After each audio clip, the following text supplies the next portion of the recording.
You have now arrived at your destination. Parker, I am so excited for this. I loved our last discussion, and so I was desperate to make this one happen. So thank you so much for joining me once again, Parker. Thanks for having me. Not at all. I did a lot more work this time, and I have a lot more research notes, so this should be more in depth. Tell me, but for those that missed the first show, how did you make your way into the world of startups, and how did you come to found Rippling most recently? So I started Rippling really as I guess sort of a round two after my last company. Ended in a lot of ways that were sort of unpleasant for me, but also sort of really unsatisfying. And so I started Rippling really sort of with this thesis about sort of employee data and what the market that we're in really required. And the idea was that employee data, because it's a lot more distributed, we think, than just the HR department and HR business systems. Companies need a system that manages employee information in a way that's not merely just about HR, that sort of also cuts across a lot of the other functions of the company. And when you hire someone, sets them up in all the different business systems in your company and manages a lot of employee data across all these different places, across IT, finance, things like that. So this is quite a deep question, given it's like the first question, but I find it very revealing of one's character. It was actually Jeremy Liu at Lightspeed that asked me this one, and he said, we're all a function of our histories. So Harry, what are you running from, and what are you running towards? And I think it's really revealing of character. So when you think about that, what are you running from, Parker, and what are you running towards? Well, I think, there was definitely a moment, when, after I was forced out of Zenefits, when there were a whole bunch of reasons, like legally and different restrictions I was under, that sort of prevented me from really talking about what happened, and sort of the proverbial sort of like my side of the story.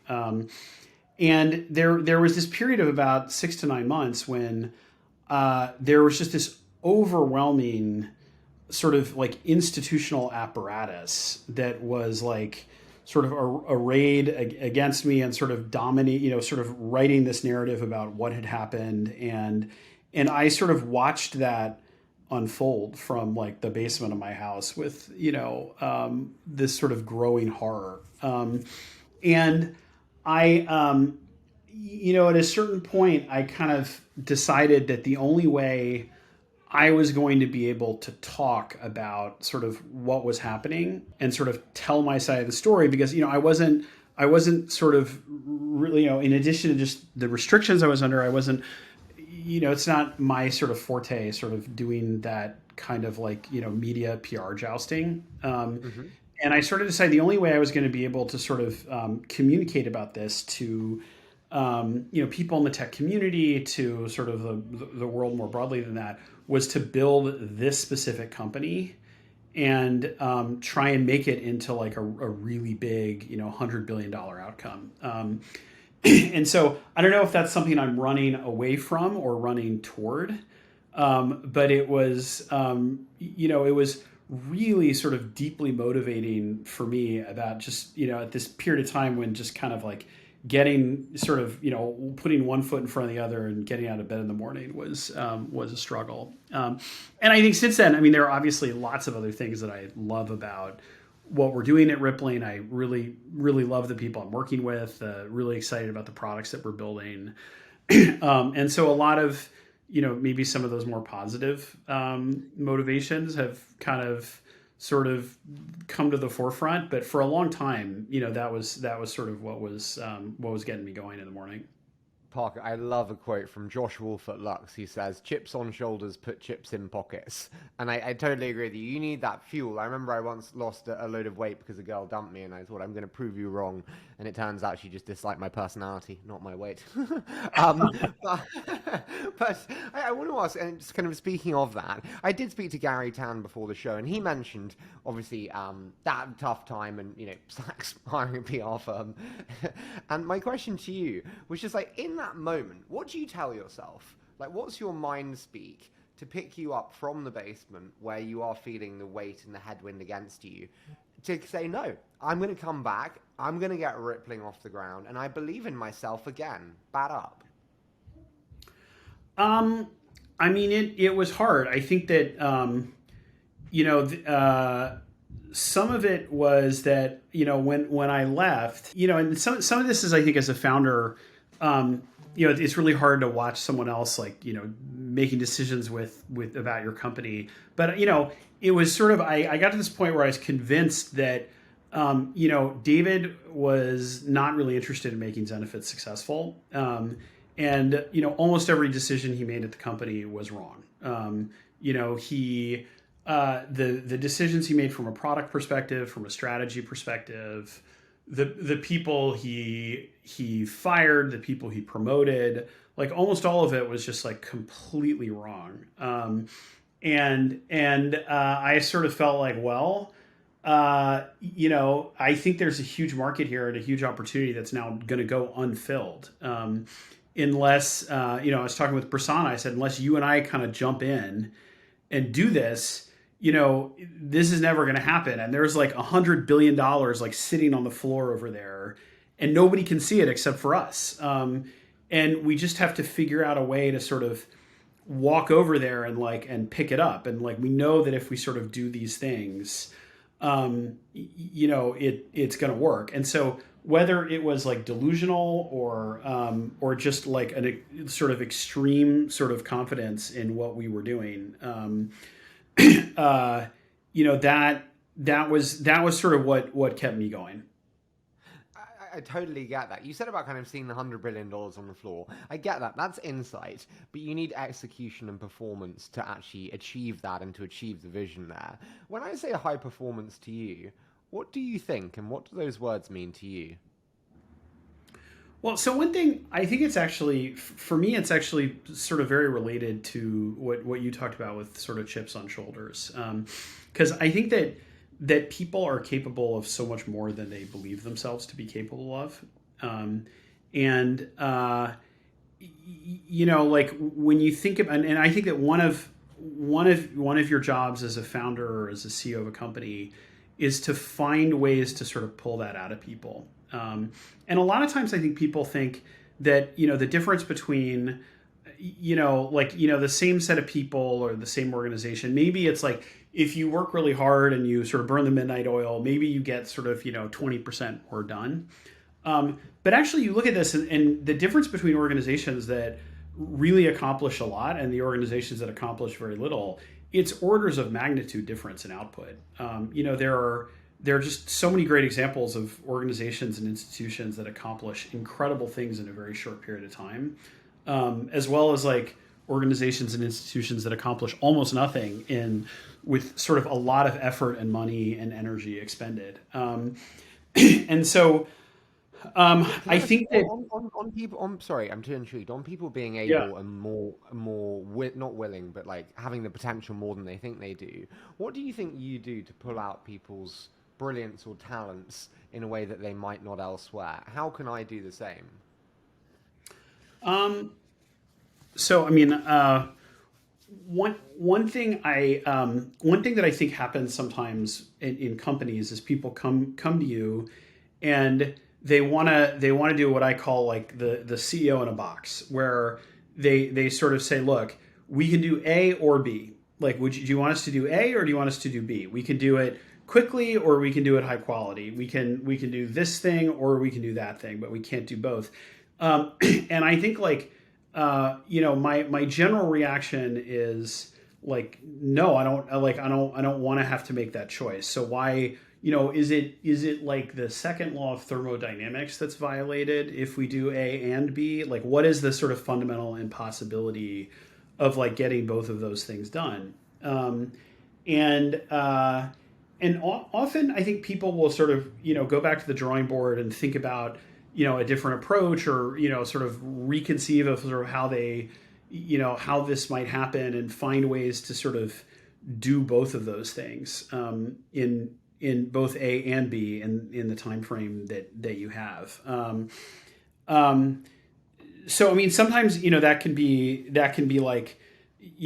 unreasonable CEO, but often I think, it really forces people to sort of think about and pressure test like their underlying assumptions about what's possible and what would be required. And so that's probably sort of one of the biggest ones is just refusing to accept the sort of the set of implicit assumptions that people come to you with about why certain things are possible and certain things are not possible. Can I ask, how do you give that effective feedback? How do you push them and challenge them? Because I struggle with this. I'm either too wet and too floppy, or I'm dictatorial. And Parker, I don't understand why we can't do this. Go do it, which is not right either. How do you give that effective feedback and direction that's kind of the middle ground?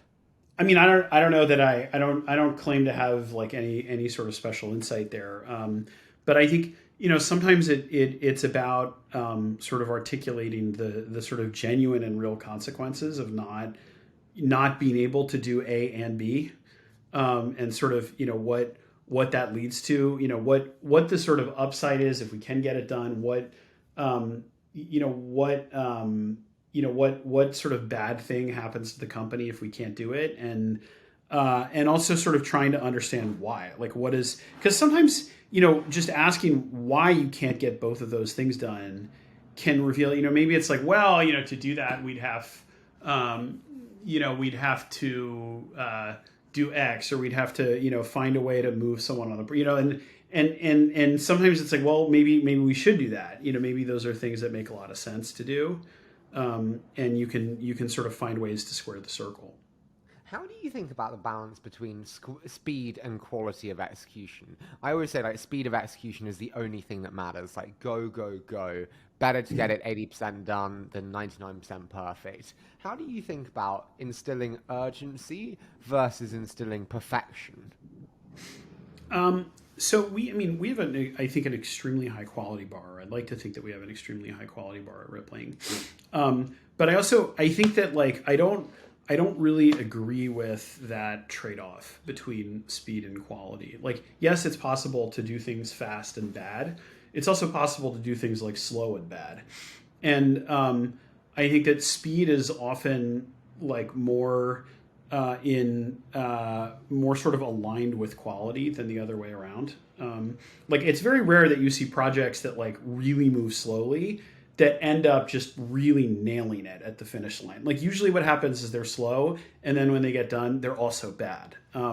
And like companies that move with urgency, sort of being, like I think that like having a lot of urgency on fixing underlying issues and building a high quality product is a virtue.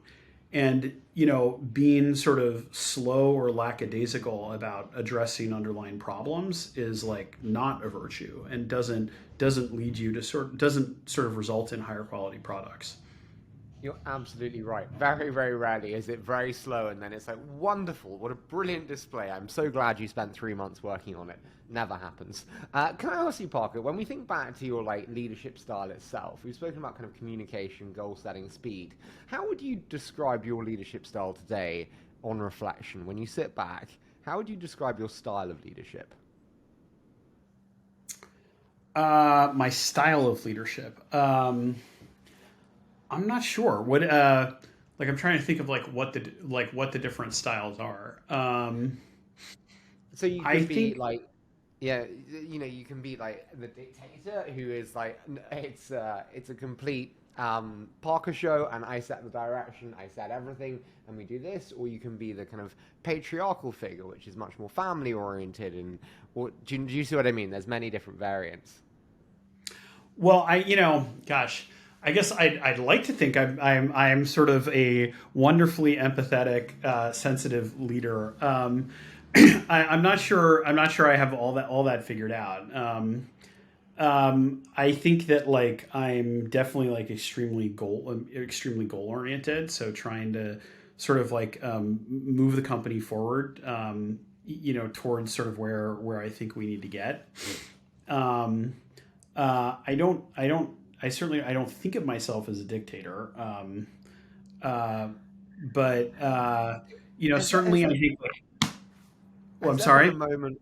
Has there been a moment or two which have been? It could have been leaving Zenefits. It could have been raising a particular round, hitting a particular milestone that really changed how you think about how you act and lead though. So like for me it was, when I left my old fund and started 20 VC funds, it was a catalytic moment to me realizing how I would take ownership and structure of my career. I don't really think I've changed very much, to be totally honest. Like people always um, want you to have some story of like personal growth. And I think I'm like basically the same person that I always was. So I don't think I've had that kind of like transformation or insight.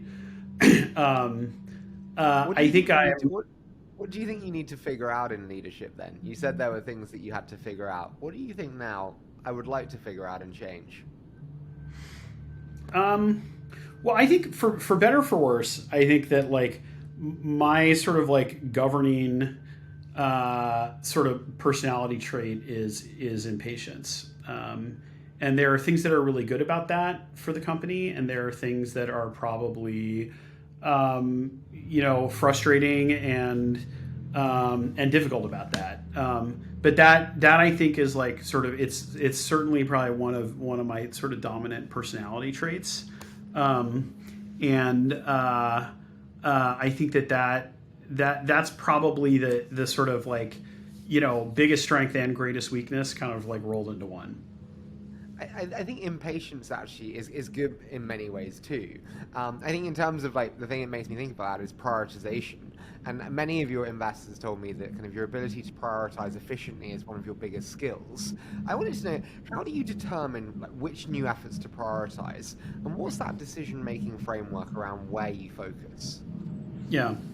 So Rippling, I mean, one of the things that's very unusual about Rippling is that most most companies there's sort of a conventional wisdom around startups that you ought to do like one extremely narrow thing, and that focus is like the way to build companies. And I think that at least for Rippling, we've sort of taken the opposite tack. And it's something we've talked about before that I call a compound startup, which is basically doing a bunch of different things in parallel. You mentioned there about kind of focus, and one of your investors in particular said that prioritization was one of your key skills. And so I wanted to talk about your decision-making framework of prioritization. So how do you think about what you prioritize and focus on today versus what you don't? So one of the things that's unusual about Rippling is that most people think that the right way to do a startup and to build a tech company is to do one extremely narrow thing, and focus on that one thing. And Rippling's a little bit different. I sort of take a very different point of view. I call it building a compound startup, which is building multiple different products in parallel, as opposed to like and focusing on sort of breadth versus sort of like doing one extremely narrow thing. There are a lot of reasons that are pretty well understood about why the sort of focused approach works or what makes that easier. There are some distinct advantages to the compound approach, to building a couple of different things in parallel. And generally speaking, my view is that the way that we make decisions about what products to build are sort of really focusing on what I think are the four critical advantages of a compound product or a compound company. And you want to build products that maximize those four advantages. And those four advantages are, in my view, first, like much deeper integration, both with the other products and usually with some underlying system of record, in our case, employee data. So generally speaking, that means like we like to build products where that integration matters, where employee data is really relevant and important and can improve the product that we're building, if it has like a much deeper connection to that underlying employee data. The second is that when you're building a lot of products in parallel, you can often sort of abstract out repeated or common functionality. And so with B2B software, for example, there are a lot of patterns that get repeated across many different sort of B2B software verticals. Things like, reports and analytics, role-based permissions, workflow automations, approvals, policies and policy assignment. And when you're building a bunch of different products, you can start to think about what are these things that we can actually build once, and build them like 100 times better, because we're going to just make a much deeper investment, rather than building, reporting, for example, as an afterthought. The sort of, our clients are bugging us about some reports, let's kludge on a CSV download. You can go really deep and start to think about how would we build reporting capabilities that would compete with Looker, and then make them available across like all of our different product lines. And so you want to build products that, where what we call the middleware capabilities that we've built are relevant, where it actually, reports and analytics and workflow automations and role-based permissions and approval chains are really critical for those specific products. The third advantage. Sorry to interrupt, I'm just too intrigued while I have you there because my memory is terrible. Does that not hinder speed? If you're going to go for real granularity and depth on things like reporting, things like RBAC, things like that are templatable but also kind of common across other products, does that not massively hinder your ability to move fast if you're spending huge amounts of time making them as good as the best in class? No, because like what happened, the advantage is that we get to build once and then reuse that across every single product that we build. And so, like when Rippling builds a new product, I think that our goal is to be able to match or really exceed in a lot of ways the capability of the current sort of best in class products in the market with like 20% of the R&D investment, because so much of like building a new B2B software product is building these fundamental concepts that when we have a team that's going after a particular area, they get for free. They don't have to build reports and analytics. They don't have to build role-based permissions. They don't have to build like capabilities for approvals. We have sort of really well built out concepts of how you build a policy and how do you assign people to that policy. We have a workflow automation system that does a lot of the heavy lifting there. And so as a result of that, for example, we're very close to launching, and I think by the time this comes out, we'll already have launched our spend management, what we call our finance cloud vertical, which is corporate cards, expense reimbursements, bill pay. And when you think about that product, so much of it is built on capabilities that we already have in Rippling. It's like, you need really strong concepts of approvals. Is this expense valid? Should it be reimbursed? And those approvals are often need to be routed based on role. You need approval from the VP of your department, from the finance associate that's aligned with your team, from the site lead for your particular location. And those relationships between employees in your company are not really well understood by other systems. Maybe they know who your manager is, but they don't know who the VP of your department is. You need analytics and reporting to sort of understand, well, what are you spending? And by department, like who's spending what. You need role-based permissions because you want your CMO to be able to see all of the marketing spend, right? And just have that happen automatically out of the box. And can I ask, are you displacing Braxton Ramp with that product? And why do you think that your insertion point with Rippling as the core is naturally more advantageous to then layer on banking to displace them? So I'm not sure that we're going as far as like banking. We're not doing bank accounts and things like that. But I do think that like spending, things like corporate cards and expense reimbursements just has an incredible nexus to the employee record, because so much of like who's allowed to spend money on what approvals are required is about your role within the organization. It's different if you're an IC or a VP. It's different if you work, excuse me. It's different if you work in this location versus this other location. It's different if you're in this department or another department.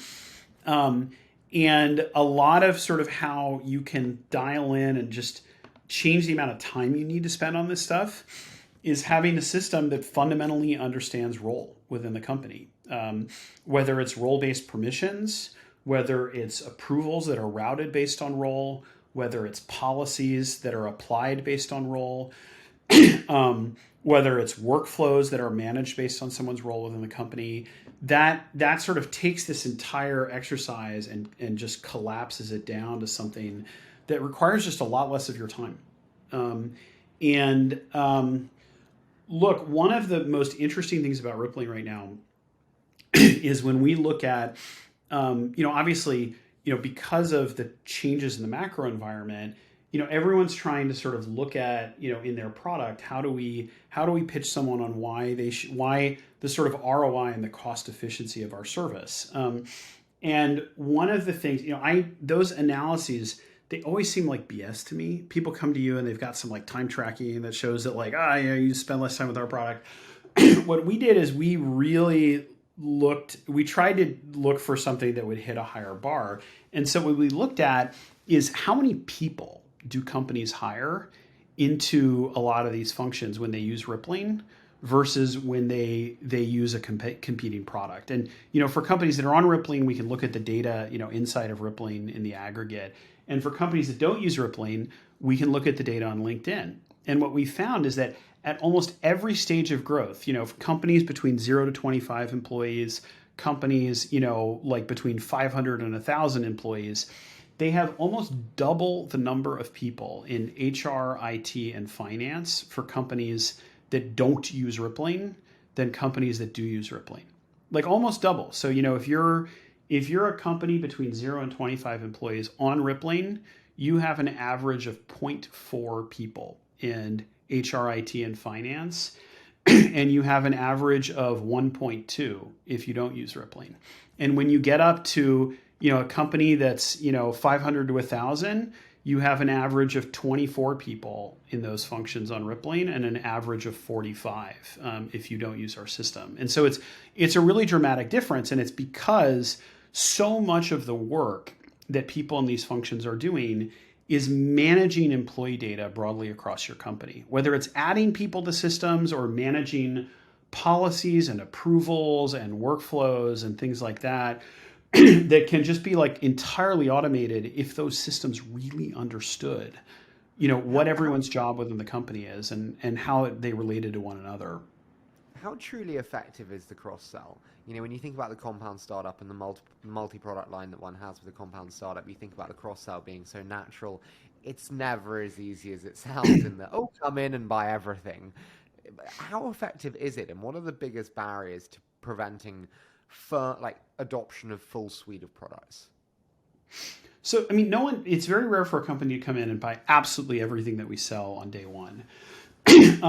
But one of the things that we spent a lot of time thinking about is how do we do this cross-sell effectively? And the results are really incredible. We have sort of millions of dollars in net new ARR every month from cross-sell, which is selling, existing customers on new SKUs within Rippling. And it's not like there's one thing. I think the single biggest SKU is, way less than 10% of that. And there are 25 different SKUs that we're selling to people. And the secret to this is that what we call the employee graph, this data about employees, it is like the right underlying primitive for doing cross-sell to an organization.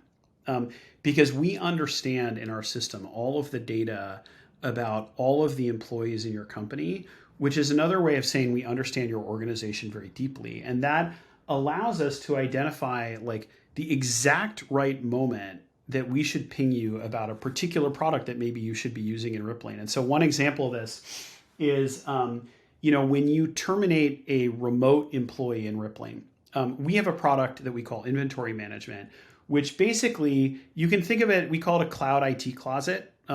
And what it is we ship a terminated employee a box and a shipping label for them to like put their computer in. And then it gets sent back to like our warehouse or one of our partners' warehouses, and where they sort of get it cleaned and configured for your next hire. And the next time you hire someone, you just can choose that computer in Rippling and send it out to your next hire, and you never touch or see that computer. It's all handled, sort of in the cloud for you. And so when companies that don't have this product, when they terminate a remote employee, we're like, hey, you're in San Francisco, this guy's in, Montana. How are you getting that computer back? And by the way, we have a service for this. Like, here, you can sign up right here, and we'll manage this for you end to end. And we can do that for our own products. And we, that one ad unit, adds, $300K a month in net new ARR for that SKU every single month, like clockwork. And we can do that for partners as well. So we have a partnership with a company called Tilt that does parental leave management. And look, anytime someone has an employee that adds a baby to their medical insurance, we sort of know with some level of confidence that, like, hey, this is a company that's probably struggling with, how to manage parental leave right now. And we can reach out to, the payroll admin, the HR admin for that company and say, hey, if this is something that you need help with, here's a company that integrates directly with Rippling that manages this for you. And so we can do this for like our own products and also for partners as well. And it's for the companies that have, that are integrated with Rippling and that we're sort of helping them sort of cross-sell their products, it's become, I think, like a pretty big channel for a lot of companies to sort of get new customers. Can I ask you, when we think about margins, how do the margin profiles look along the different products that you have today? Obviously, you have physical products too, where you're managing, laptops coming back from Montana to a warehouse. Everyone associates that with low margin, tough, real world, low margin business. How do the margin profiles vary on a per product basis? And have they changed over time? We really target, we try and maintain sort of 70 to 80% software margins for all of our products. I think the biggest exception to that for us is actually payroll, where payroll is much lower margin for us, but it's also like the core of what we do. And the reason it's lower margin is just the support burden is much higher, and so we view that as sort of like, we sort of subsidize payroll from a margin perspective with the revenue that we're making from all of these other things, and all these other products that we sell. Were you able to have such high margins in the early days? Often you kind of scale into those margins with time, with efficiencies of scale. Were you able to have them from the earliest days? Yeah, although I think a lot of software companies, understanding margins is something that takes a lot of time and a lot of maturity in the business to understand. And so, I think we always had caveats early on about sort of what our margins were and sort of our level of confidence that that's sort of actually what they were. And I sort of personally distrust what most early stage software companies say about their margins, because I think you just don't understand it. I mean, like early on, even if you sort of add up all the costs that look like COGS, one of the things that you find is that there are lots of little things that, like, you have some engineers doing over here, or that you as a founder are sort of handling as a one-off when they come up, that aren't getting counted in your sort of cost of delivering the service, because you don't yet have like a team doing it. It's not sort of carved out in a way that you can allocate those costs in the right way. And so often, like, early stage companies look like they have very good margins that then get worse as they scale. It can also really be hidden by growth, right? Like, growth can sort of screw up your assessment of margins in a lot of ways. So I just think it takes a long time for, like, margin profiles of companies to stabilize and for them to really understand, like, what they actually look like. I totally agree with you. I always love it when you get like CAC to LTV, in seed stage startups, and you're like, we have no idea where this is going to go from here. That's right. Yeah. My question to you is, you mentioned about working with partners. Why work with partners? When you work with partners, obviously you have revenue share, but you don't internalize the margin and enjoy like the full economic benefits of having it vertically integrated. Over time, do you want to own every provider service that you have inside the company? No, I mean, we have a really robust partner ecosystem. And I think, our goal is to have, companies that we partner with that compete against internal Rippling products on even footing. And not just in the sense that, you have access to, the integration capabilities, but even access to sort of the distribution. And so, when I talk about sort of the cross-sell efforts that we have and the systems that we have to sort of target and figure out, hey, like this is a company that, really ought to be looking at sort of maybe spend management or something like that. Our goal is actually to have, companies that are competing with our own internal products that can be a part of that on even footing with our own SKUs. And so that's a big part of the whole philosophy, is to sort of be able to sort of work with partners like that. Can I ask, what are the biggest barriers to you building the App Store for business? Because that's kind of what I have in my head when I hear you talk now. What are the biggest barriers that would prevent that? And in your mind, what are the hurdles you need to overcome to fulfill that vision? I mean, that's I think a lot of what of sort of Rippling's thesis is that look, there are a lot of companies that talk about wanting to be like an app store or an app shop for business software. And the problem is that it's always clear why that's valuable to them. It's never been obvious like why anyone else wants you to be an app store for business software. And I think in Rippling's case, the sort of thesis on why this makes sense is really the employee record. That because employee data is, in my view, it's not an HR department thing. It's a fundamental primitive for business software writ large. That almost every business system either directly has a bunch of information about employees that needs to be maintained and updated, and that ends up being sort of secretly the root cause of a lot of the administrative work and a lot of G&A functions within companies. Or they have, they need things like role-based permissions or approvals or reports and analytics that are also themselves like have this deep dependency on employee data. And then that information about employee data and really about your organization is sort of the right underlying way to sort of do a lot of sort of effectively do sort of targeted cross-sell to companies, to sort of say, hey, the analogy that I think of is like Facebook, that, Facebook is such a powerful system for selling consumer products because the social graph has turned out to be this really powerful underlying system for selling consumer products. And I think in the same way, understanding, when we look internally, understanding like, hey, this is a company that has, that has a need for, they just hit a certain size and they need to offer a 401k. We can be like, hey, like you should, did you know that you just hired an employee in California and California has this rule at your size that you need to offer a retirement plan and you guys don't appear to? Here's an easy way to get started with that. And, here are sort of like 3 partners that we work with that you can get up and running with very quickly. I think it's an extremely effective way for, we can sort of, drive a lot of business to partners, and also really help customers that, need to get up and running quickly with sort of a lot of just sort of core functionality. Can I ask, what gets easier over time and what gets harder?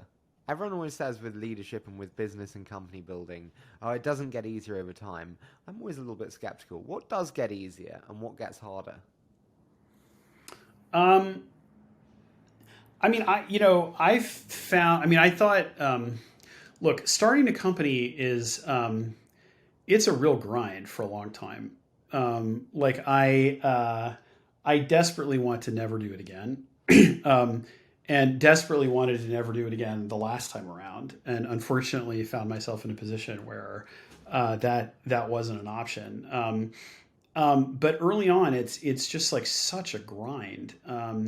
And I think, some of the grind kind of goes away. Like early on, it's so hard to convince, everyone's skeptical, every customer, every prospective employee every investors not as much, but like like just the difficulty with hiring, with convincing a prospect that to like getting that first customer to convincing them to use it's so hard. Like why would somebody in this company they've never heard of that no one else is using, that stuff gets easier over time.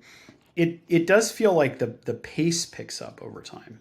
Just the fire hose that you're drinking through gets sort of bigger and bigger and bigger over time, and sort of finding ways to sort of deal with that is harder. I found. Rippling has this incredible thing, which I think is that you have more founders as employees than like any other company. What does that do to an organization? Well, I think that's sort of some of how I deal with that sort of fire hose effect is, and it's a big part of this kind of compound approach of building a lot of different products in parallel. Is for us to start a new product, step one is like finding someone to like be the founder of that product within Rippling. And often that person has founded a company before, but not always. I mean, there are people that are like really successful at doing that internally that have not done that before outside of Rippling. And they run it. I mean, they run it as, as a general manager, as sort of, they recruit the early team. They set a lot of the kind of product vision direction. They like build it. Early on, they're doing a lot of the support or working with the support team to sort of make that work. Thinking about a lot of the product marketing and the cross-sell strategy. And that wouldn't be possible if we weren't hiring people that were sort of preternaturally inclined to sort of do that. And I think for them, it's a great, it's a lot of those people, they want to run something and they want to run something on their own. And, we find ways to sort of make that sort of really compelling. Is there any challenge with them being all-stars within a team? Often like founders and CEOs, they're the founder and the CEO. Bringing them into a large organization is challenging from a culture perspective. Does it pose challenges from a culture perspective, having many CEO minds? I haven't found that to be the case. I mean, I really enjoy working with those types of people. Whether they've sort of started companies or not, I think, the type of person that has that mindset, I think, those are the most fun people to sort of work with. And I think you want people who kind of, have a real sense of ownership and to our point earlier, a little bit of a chip on their shoulder sometimes. That's what kind of makes it really fun. Rippling last round was, I think it was an 11 billion valuation. Do you still have a chip on your shoulder, Parker? It's interesting because the way you asked that question, it's sort of the implication is that raising money at a high valuation would like remove the chip from the shoulder. It is external validation that what you're doing is valuable. So one would think that makes a difference, or does it not? Yeah, I don't know. I mean, like you got to remember that at Zenefits, I raised money at a massive valuation. What was then, a lower price point, but probably in comparison to sort of where the markets were, like even more extreme at the time. And, less than a year later, I was, out, fired, deeply depressed and worried about, being broke and like, for me, like, there's like, I have probably a bigger appreciation than most people about like what a financing round is and is not. And I think it's money to kind of get where you're going, and that's it. And I think people make too much of sort of financing rounds and sort of where people are raising at and what that means. And, I look at it sort of very practically as like, Rippling, one of the other things that's unusual about Rippling because of the way that we approach the market, because it's a compound startup, is that our R&D costs as a percent of revenue are several standard deviations away from the mean for software companies of our size, for B2B software companies of our size. The average B2B software company between sort of 100 to 200 million in ARR spends about 20% of their revenue on R&D. We spend now, I think, north of 60%. So it's highly anomalous. As a result of that, I need cash to sort of like continue to make that investment. And I think it leads to a lot of sort of really anomalous in a positive way, underlying metrics, with our, net dollar retention, our revenue growth, like all this kind of stuff that comes from the way that we approach the market. But it is, as a result of that, I look at it as like, okay, I need cash to finance the business until, a point where, we turn cash flow positive, and fundraising is like nothing more than like doing that. Can I ask you a question, which is like, obviously the markets have changed now, and like, are you a little bit nervous about scaling into the valuation? It is a big valuation. I think Twilio is valued at 13 billion with 4 billion in ARR. Are you nervous about scaling into that valuation? And how would you advise founders today going, ooh, I raised at a high price. Ooh. How do you advise that? Yeah, I mean, look, I think that the folks that, first of all, Rippling raised, we didn't raise in November, we raised in May. And I think, it's possible like maybe markets have deteriorated a little bit since then, but a lot of the deterioration happened before then. I think the investors that put money in at this valuation, with the caveat that like, I'm a terrible investor. I never know like where prices should be, or and like, I'm sort of like a buy high, sell low type guy when I in the sort of rare occasions where I've tried to be an investor.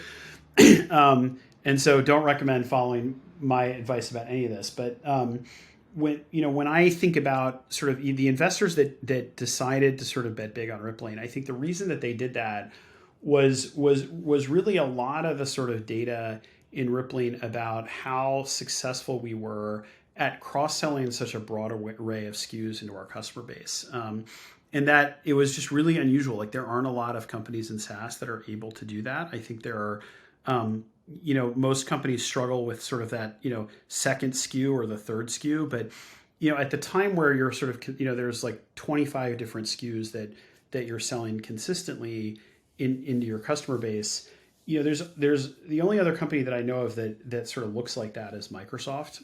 And I think, that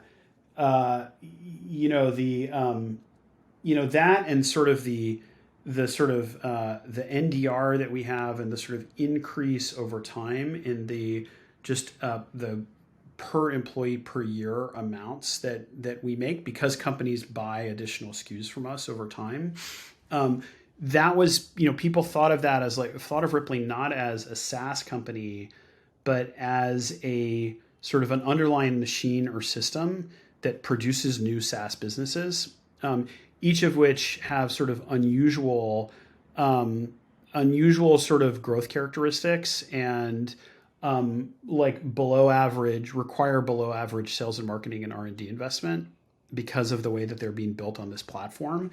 And so, look, I don't know where valuation should be right now, but I do think that wherever you would value like sort of a singular SaaS company, a company that produces like a meta company that produces SaaS businesses, probably should command, I think, a higher multiple. And that was sort of some of the thesis behind the round. I sort of think that, there's some really, we're focused on building a really valuable business. I don't know sort of where the markets are going at any given time. I don't think anyone does. I do remember though, this is not my first downturn. So I remember sort of like the pain of, in 2009, at my first startup being told, you need to go out and raise a round. And we went out with just a terrible business. A business that was a consumer-driven advertising model, went out and tried to, with very little traction, tried to go out and raise money and talk to 70 different investors, all of whom told us no. But one of the things I remember at that time is I remember just the incredible sort of bearish sentiment that investors had that reminds me a little bit of sort of what I hear from some investors today. And look, I don't know, maybe people are right, but I remember talking to a firm, a really big prominent firm back in 2009 that said, look, we think the new normal for a Series A is going to be a $2 million investment on a $2 million pre-money valuation. And that's just what it's going to be. Like the bubble that we were going through in 2005 to 2007, that's gone. Crazy heady times. New normal is going to be, we're going to put in 2 million, we're going to own 50% of the company. And that's where we think these markets are going to be. And, that the sort of most grim, and there was a lot of consensus around that for a period of time. And most of the sort of most grim predictions about sort of where things would stabilize ended up being sort of way too negative. Things came back and valuations recovered. And, look, people look at sort of multiples and valuations in this sort of, period of time and sort of, where and say, look, valuations got crazy, and I don't know, maybe they did, but at the same time, I remember that when at this time when valuations were lower for SaaS businesses, there was also a real belief that markets for software were much smaller than they turned out to be. That people believed that a lot of the SaaS software, the market for it was, other tech companies, and no normal businesses were not going to do the whole cloud and SaaS thing. And, I'm not sure that those multiples make a lot of sense either. I think one of my lessons is actually just from markets and market timings is like take money off the table in the good times. I didn't, and I had the chance to, and I was stupid. I was young, and it's my first downturn, whatever. Bluntly, did you take money off in the upswing? And how does that impact your mindset? How does taking secondary off impact your mindset? Because I'm always a big proponent of it for founders. I sold some stock, not in our most recent round. So I didn't sell anything in the most recent round. But I sold some stock earlier on, before the most recent round. And when I've done so, it's always been, whenever I've sold stock as a founder, we've always offered it on sort of basically the same terms to employees in the company. So I've never done it, without sort of employees being able to participate. So how has it impacted my mindset? I mean, I don't know. I mean, I feel like maybe it gives you a little more security. I mean, I get, sort of deeply paranoid about that kind of stuff. So, for a long time, everything that I'd sold in secondary was just sitting in a checking account, which is, again, like, I'm a terrible investor. Like, that's not the right thing to do. But sort of, I tend to be sort of like fairly conservative about that stuff. Okay, final one. Where does the paranoia come from on the money side? I am too, but my family lost everything when I was young, and I saw how painful that was for my family, and so I'm very much downside protectionist. Where do you think your paranoia comes from on it? Gosh, I don't know. I mean, I guess it's probably like having, in my career, having seen like how low things can get. I've had some big highs in my career, but also some really low lows, where it felt like, there wasn't really a path forward, or, there were just, all the doors were closed. I remember when I left my first startup, before I started Zenefits, we had gone through this period of time where we had pitched, 70 different VCs, mostly unsuccessfully, although we'd gone pretty deep with a number of them. And I remember when I left, I emailed, like 70 of these partners that I, at different firms that I had sort of met with, and said, hey, like really enjoyed, getting to know you at SigFig, and I'm starting something new and would love to meet with you, sort of get your advice and talk about it. And I think out of like the 70 firms that I emailed, I think I got one response, one or two responses. One of them I remember was like from the folks at Bedrock, who ended up investing in Zenefits' seed round. But for the most part, it was like, it was really hard. And I didn't, by the way, I did not want to start a company, because like starting a company was such an awful thing, and, such a terrible, had been just such a soul sucking experience. And, I tried to apply for a bunch of jobs at other tech companies. And at the time I had been co-founder of this startup for 7 years that nobody had ever heard of. And it was really hard. I didn't really get, any job offer. It was like, because people were sort of like, well, what was I qualified to do? I wasn't, you wouldn't hire me to sort of like be in any kind of leadership role, at the time in any function. I wasn't qualified to sort of really run sales or engineering or product or anything like that. And so I always felt like, I started my second company like largely out of sort of necessity. And same thing, similar kind of sentiment with the third. And so, and it sort of, it worked out in different ways in both times. But, for me, like whenever entrepreneurs come to me and ask me, they say, oh, they're thinking about starting a company. My advice is always like, don't do it. Like, it's a terrible idea. And nobody ever listens to that advice, of course, because it only makes them like more inclined to sort of go down this path. But it's super hard. Final one, I promise, for a quick fire. You said there were about kind of 70 investors, one response. I'm early in my career in venture. I'm not sure it was only one. I think there were maybe two or three, but it was a small number. You've worked with an array of different investors. If you were to give me advice, other than, don't kick out the CEO, sorry, that was a low blow. What would the advice be for me in terms of what I can do to be the best VC? What do your best VCs do for you? I think there are a few things. I mean, one thing that I think is very real is that there are investors that bring this sort of brand imprimatur to a company, that immediately this firm invests, and suddenly things get easier. Like people that you email from prospective employees are more likely to respond to outreach about sort of coming to interview. Other investors are more likely to respond to you when you reach out to them. Prospective customers are less skeptical about working with you. The media is more interested in speaking with you.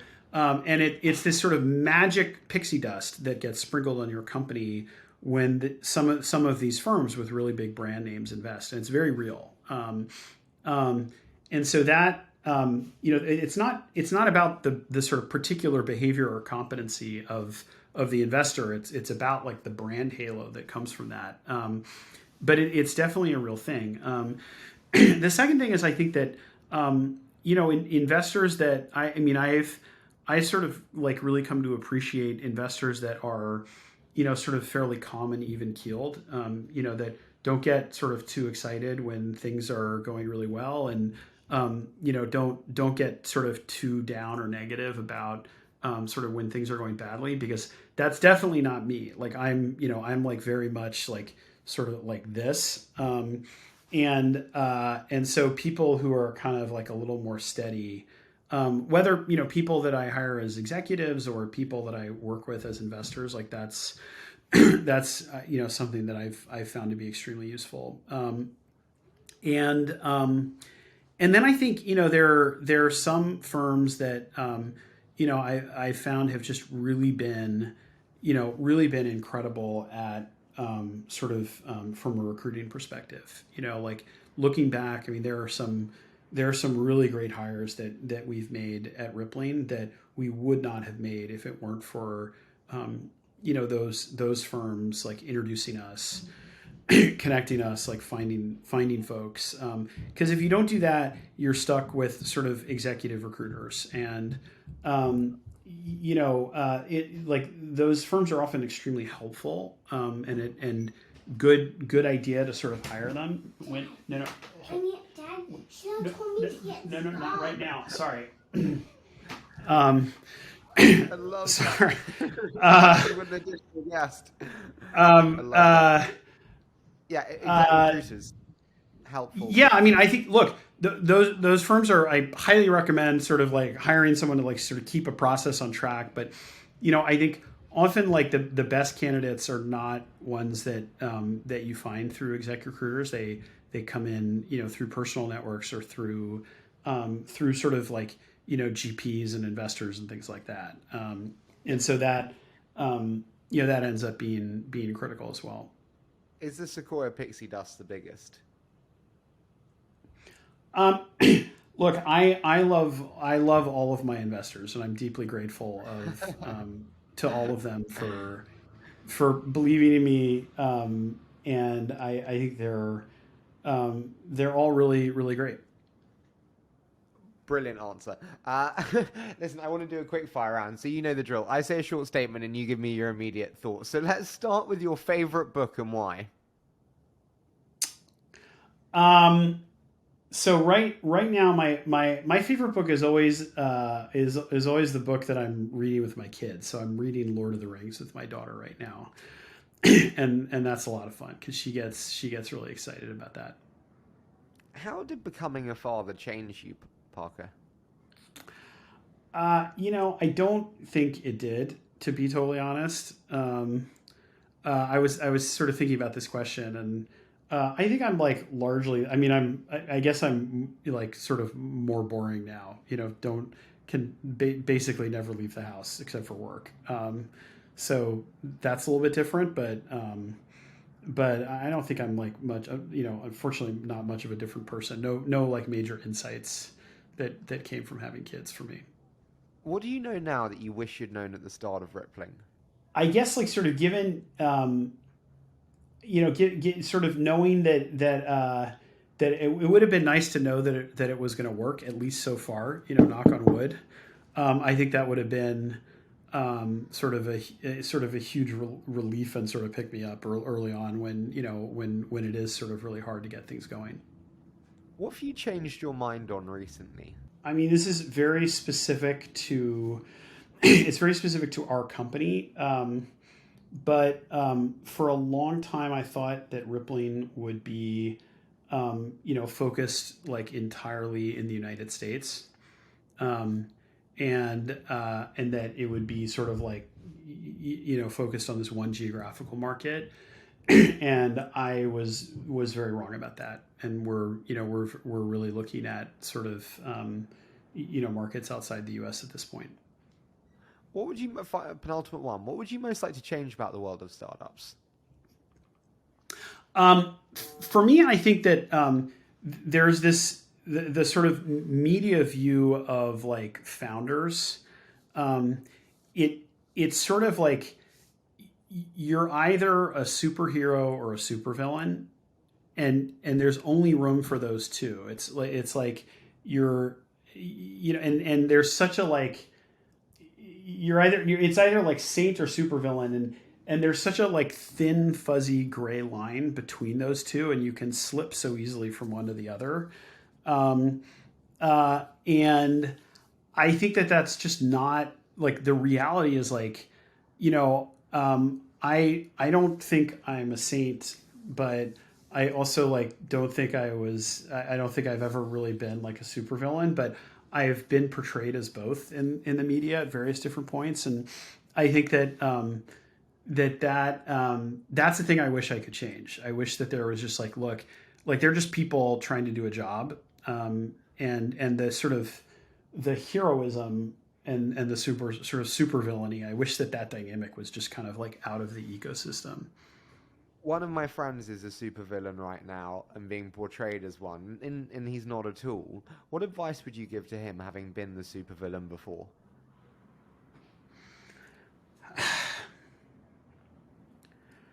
I don't know. I mean, when things went south for me, like one of the things that I deeply appreciated is there were there were a number of people that reached out, that were just like, look, that sent me sort of long emails that were just kind of like, look, this too shall pass. Like it will get better. People will move on. There will be more for you in the future. And I so deeply appreciated it when they did that. And some of them, like, I didn't respond to for years. I remember, like Ron Conway in particular, who's often, someone that, people talk about as sort of just like a really genuinely decent person, in the ecosystem, reached out repeatedly, and kept wanting to check in. And I was like mentally in this place where I didn't respond to anyone. I was just so depressed, and but it meant a lot to me. And so, for people who are going through that, I think, knowing that, this will pass, and just, you kind of got to put one foot in front of the other and get through it. That's probably what I would tell them.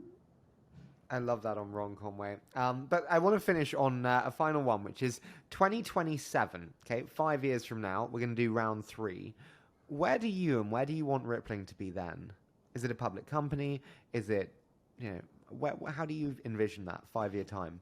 5 years from now, I would hope so. I don't, and to, like, just to be clear, for there's like no plans on any, people are going to be like suddenly like timing our IPO, and that's not there. It's not something that we spend a lot of time thinking about, but I would think that in that time frame, we would be, and I think that, for Rippling to be successful, other than sort of, sort of metrics like, revenue and profitability and, valuations and things like that, I think that the real sign of our success will be this idea that, I think of Salesforce as this sort of system for managing business process that's built on this underlying foundation of customer data. And I believe that there exists this entirely sort of other side of the coin, this bizarro world version of Salesforce, where you have a lot of the same tooling and a lot of the same functionality, but it's just built on a different underlying primitive. It's built on this understanding of your employees and your organization. And there's like a whole bunch of business process that you should be managing in a very similar way to like all of the business process that has to do with customers and customer interactions and support and sales and marketing all ends up being managed like inside of Salesforce or in systems that are deeply integrated with Salesforce. I think there's a whole bunch of stuff, there's the externally facing system and the internally facing system. And for Rippling to be successful, like we really want to become that internally facing sort of, other side of the mirror, bizarro world version of Salesforce that's managing this host of other business process within companies that, are more internally than externally facing. Parker, I always love our chats. I've absolutely loved this. We've absolutely done a great job keeping it to 20 minutes. So brilliant concision from me there. But thank you so much for joining me, and I so appreciate it. Thanks so much, Harry.